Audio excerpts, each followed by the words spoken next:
Alright, what's up guys? Welcome back to my channel, or welcome to my channel if you're new. My name's Oliver. So for today's video, we have an episode recap of The Real Housewives of Potomac Season 9 Reunion Part 3. I loved this reunion. It was so good. It was honestly better than the whole season, but I love Potomac, so it really doesn't even matter. This was a really interesting part because Stacey found herself in a Walter moment. Okay, let's just go ahead and get into it. We pick up where we left off whenever Eddie and Greg have FaceTime TJ, and TJ basically revealed and said that he wasn't going to the reunion because he wasn't invited, but also because Stacey paid him to be on the show. And that was crazy. That was insane. So basically Wendy got a text from Eddie, and then Wendy told everyone whenever they were sitting back down on the couch that Eddie had FaceTime TJ, and TJ said that Stacey had paid him, and TJ was like, run me my money. This is a battle of the queens right here. And this is queen versus queen. Y'all know exactly what I mean by that. So I just want to say that it really is very weird for TJ to start beefing with a woman. Like, why are you doing that? Only queens do that. Anyways, then Stacey was just like, I don't believe what you're saying and I won't speak on it until they show the tapes. Well, they're getting the tapes, but the camera was, showing Mia leaving, so they had to get the footage from there, and then they were gonna send it to Andy on his phone. But then finally everyone was just saying, bring Eddie out, and everyone was chanting like, bring Eddie out, bring Eddie out. Honestly, that was really satisfying to see. Like, everybody really wanted Eddie to come out. Even Stacey, she was like, don't be scared. The only one who should be scared was you, just in case you actually did pay him. I still don't think she did, but I don't know, we're gonna get into that. But yeah, so Eddie came out and he sat down, first chair, I know that's right, and Eddie just said that TJ said that Stacey paid him, basically what he had told Wendy. Now basically he also said that TJ doesn't like how he's being painted as flamboyant. Do we need to go back and look at what you wore to Watch What Happens Live? That should show you right there. But Stacey said that it sounds like he's upset that he's not there, but Eddie was like, no, it sounds like he's mad at you. It seems both, but it does seem like he's just mad at Stacey, which is like, that's really weird. Like, why are you doing that? But Stacey will not call him. She didn't want to call him and clear it up, and Andy's like, you should clear it up, and Wendy was just like, no, you need to call him right now and clear it up, or else no one else, if you come back to this group next year, is going to believe you. So basically everybody was just calling BS. They're like, girl, like you need to clear this up. That was just so crazy. Oh, the control room sent Andy the video of TJ saying literally all of that, and he said that she is whack. Now, Stacey said that she has never paid him for anything. I do think that this is very interesting. Her wording of stuff, it's like, first of all, she's very television trained. Obviously, she was on QVC. In order to get to her point, it's like she does circles around it and then somewhat goes to the point. Like, if the point's here, it's like she goes right here. That's just what she does. That's what it seems like to me. But also, she said, like, I have never paid him. Like, I've never paid him. And Andy was like, well, did you have an agreement that you're gonna pay him? She's like, I've never paid him. That's what she said. And TJ was like, run me my money. But also, I just don't believe that she was gonna pay him, because if you were gonna pay him, pay someone that actually does like you, like her friend AJ said on Watch What Happens Live. Pay someone that's actually going to like you, that's going to play the part. I just think he really wanted camera time, especially with how he treated her at Wendy's 40th birthday party, and that was just really just stupid and lame.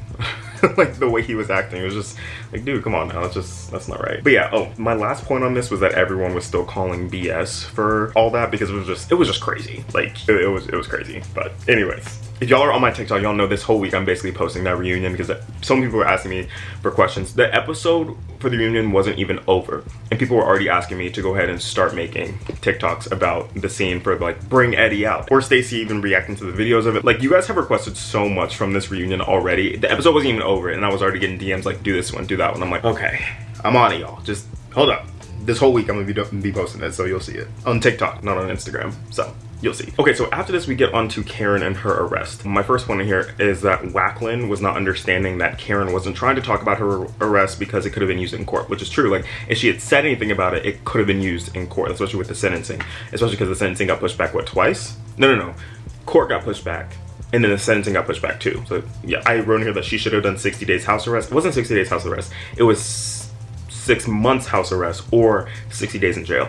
I would have been here. I wouldn't have been doing anything. I would have been here. Like, I love being at home, okay? I know people would have to come see me and whatever, and I couldn't leave. I could just stare out the window, but like, man, I can make it fun. I could just do laps around the house, go up and down the stairs, do whatever I need to for exercises. Like, I would be doing that, and you didn't want to do that. That was one of her plea deal options, and she didn't do that. Now she has a year in the slammer, potentially 2 years in the slammer.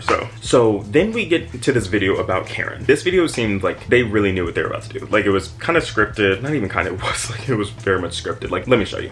Karen was quite literally up on her bed, just laid up like this. Ray walks in the room. They're talking about her sentencing, and Karen is just still sitting up here, you know, looking all dolled up and whatever. And Karen basically said that she didn't watch the tapes before court. She had blacked out before the impact, that, you know, she was self-medicating, and that actually she had upped her dose. She was still blaming the DUI on her parents' unfortunate passing away. And then apparently, like, whenever she was at her friend's house that was like drinking, she forgot that she had upped her medication. That's what she was saying. Now, Ray said that her first DUI, she got a driver after that, which, that was 2008?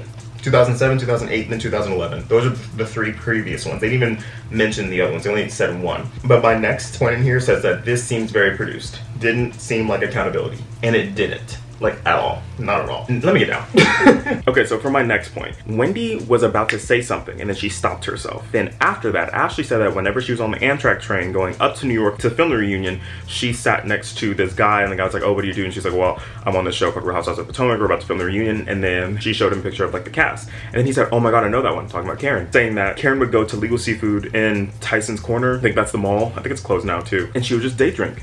Like, all day. And so he said, yeah, I know her. Like, she would always do that. Then Wendy was like, that's what I was gonna say. She said that they went to a place while they were filming, and the place told Wendy that she goes there every day to just get drunk. Like, that is crazy. So yeah, Karen has a serious problem, and I really hope that she gets the help that she needs. Like, seriously. I don't know. It's just like a really sad situation overall. Anyways, that is the commentary from this week's episode of The Real Housewives of Potomac. I know this is the very end because Potomac, the reunion just ended, so now there's not another season until probably next year or later this year.